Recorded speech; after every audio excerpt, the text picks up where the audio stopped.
Hey everyone, welcome back to another episode of the Better Wealth Podcast. I'm here with Chris Kirkpatrick, one of my business partners on the Life 180 side, and we're just creating a lot of great content and doing a lot of good things. Yeah.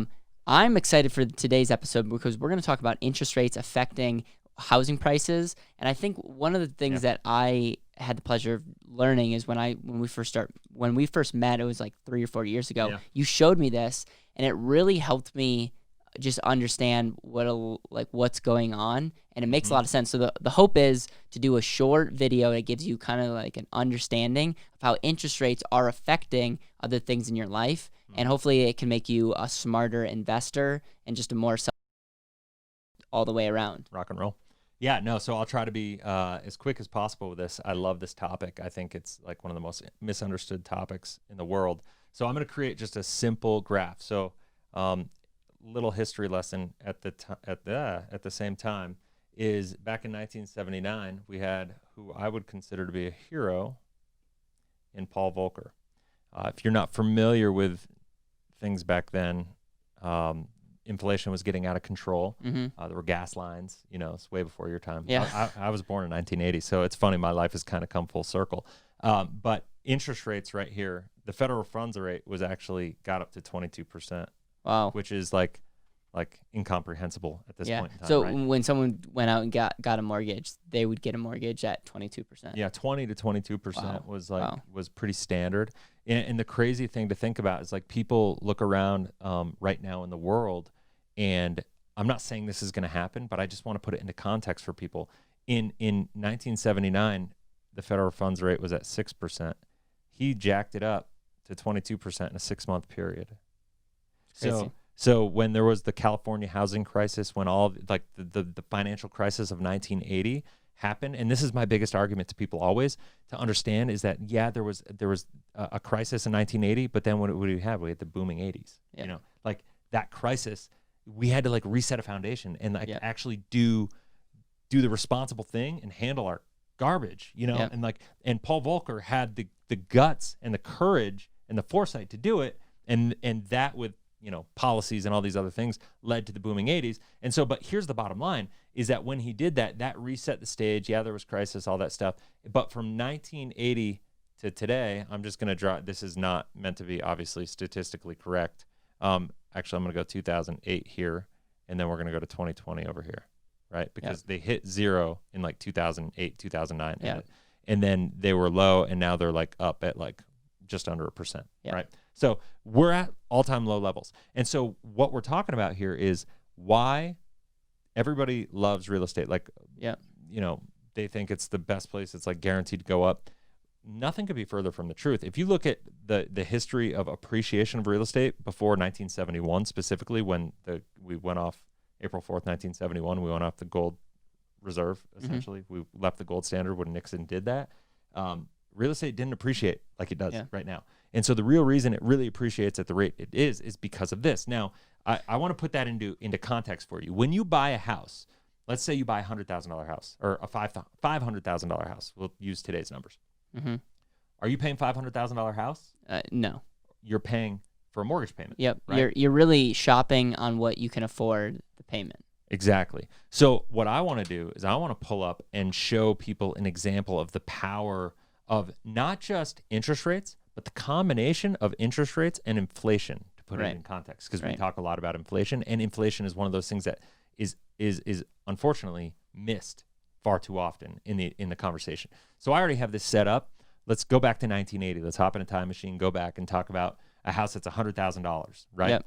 Back then, let's just keep it simple and say it's a 20% mortgage. Which is hard to imagine. It's like, I know, but like, it's funny. I was having a conversation with an older gentleman last week, and he's like, I had a 20% mortgage. And I'm like, that's insane. And so let's think about why do we think what we think about things, or why are people teaching to be debt-free and all these things? It's because they first built their paradigm and philosophy when interest rates were 15, 16, 17, 18, 19, 20%. And so guess what? If we were living in that world, I would 1,000% agree with them. It's a little bit different. Different animal. My grandfather, when I was born in 1980, bought me a 30-year bond to help me for $500, and it paid a guaranteed 21%. Wow.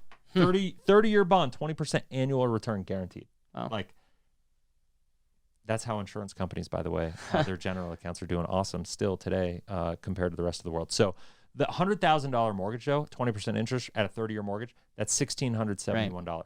Now, here's what I want you to realize. That's $1,671 in $1980. That's the equivalent of, let's call it $3,500. That's a lot of money. Yeah. That's $3,500 a month in a mortgage payment today. So the real question then becomes, how much, if this house is now worth, let's say $500,000, which I think is pretty much like in most markets is pretty standard from what I've seen in the research I've done. And like, if we go back to here, it's gone down in value, or the interest rates have come down and the housing market has gone up. And so the question is why? Well, now let's mess with this. So it takes a little calculation. So let's go 500,000 and let's go, remember, based on inflation, we need to keep the mortgage to keep it even to be $3,500 because people are paying for the mortgage, right? And so let's say right now they get it at 4%. Yeah, it's even less. Okay. Yeah. It's worth, the payment's even less. So like that house. Again, what I want to be, because this can be complicated if you're not fully getting what we're saying. What we're saying is, we're not saying that real estate is not, like, we're saying real estate's awesome. It's a great place to put your money. Totally. It's like there's a lot of cool opportunities. Well, but what we're saying is, to understand like how houses magically go up, there's more factors than just your house being more valuable. Really, inflation and interest rates have a lot over just over the value of a house. And what I will give the housing market is, it's not like they can just it's not just like they can just double or triple inventory.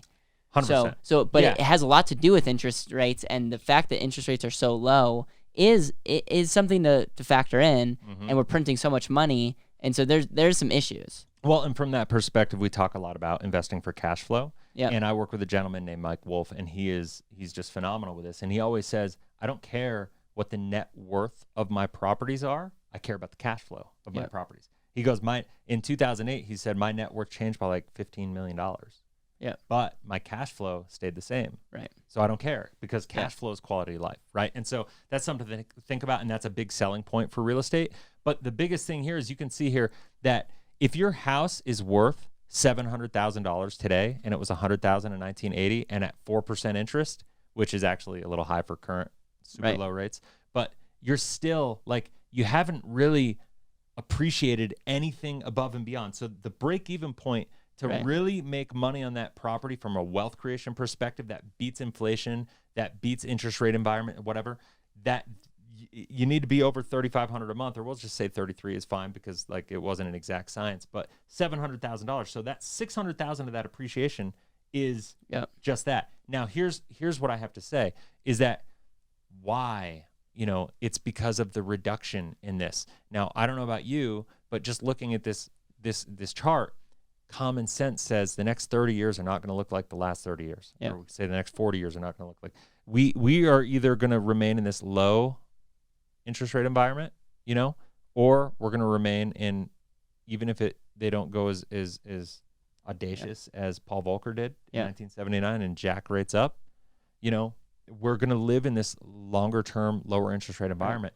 That's going to kind of hold down the real estate market a little bit. So I'm not saying don't buy. But the inflation, the amount of money that they're pumping in, that is why real estate typically is going up. Sure. But it's not necessarily because the wood in the house is more valuable. It's it's supply and demand with interest rates, and that's why there was such a huge, that's why it was such a good word picture, and that's why I love you showing this, because it's like, it makes sense. And I think a lot of times we don't even understand or comprehend this aspect. Any other things that you want to do as a follow-up, like how can someone take this and actually apply it to their life? Well, I would just say, like, making sure that you just understand why you're making whatever financial decision you are. I'm a big believer, like, I'm not saying don't get real estate. My wife and I are in real estate. So for full transparency, I'm not a real estate hater. And the purpose of this is not to be like, don't buy real estate because it's horrible because of all these variables. There's still opportunity in real estate, but it just is a little different, and you have to use different strategies to make sure that you get into it right. And here's the other thing. If you look at the market, in the S&P, if you look at a lot of things, you're going to see a lot of the same correlation. Oh, for sure. And here's the point. It's not that the market's bad. It's not that real estate's bad. It's not that it's the reality is this, is we have to understand that there's more than just one thing going on. I do not like when people are just like, the market goes up because that's just what the market does. Right. It's like, okay, that's very ignorant. Why?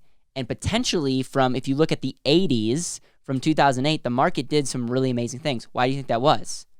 Could interest rates have been a factor in that? And what we've seen even recently is as interest rates have gone back to practically zero, and money gets pumped, where do you think that money's going?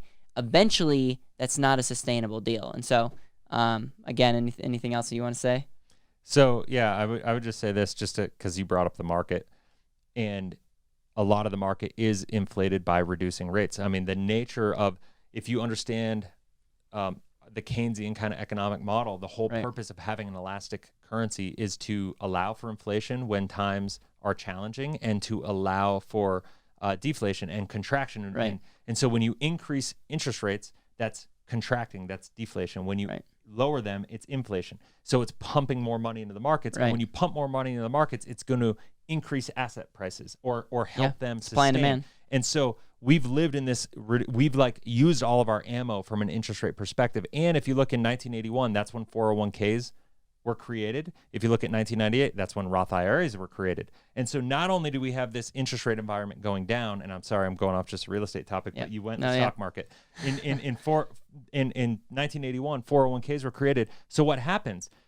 On top of interest rates going down, helping support the stock market values, you have a lot of people that just started pumping money into the stock market through mutual fund purchases, through 401k and qualified plans, because it now took, before it used to be more sophisticated people were the only people in the market. Now every single person, the world started transitioning away from pension plans and into every single Joe Blow in the world getting into the stock market. And for those that didn't like it, then in 1998, they created all the tax benefits to, whatever, to get Roth IRAs. And so that did the same thing as they started running out of more ammo, interest rate wise, and all that stuff. So all these things help hold up these assets. And so that's why, we have so much volatility in the world, is like, I think the market realizes it's being held up kind of artificially by all these things, and it always tries to fight against it. And that just, if you really think about it, it makes sense. And so that's why we're so passionate about the strategies. And I think as an entrepreneur, specifically, if you are, you need to really be thinking about how you're structuring yourself financially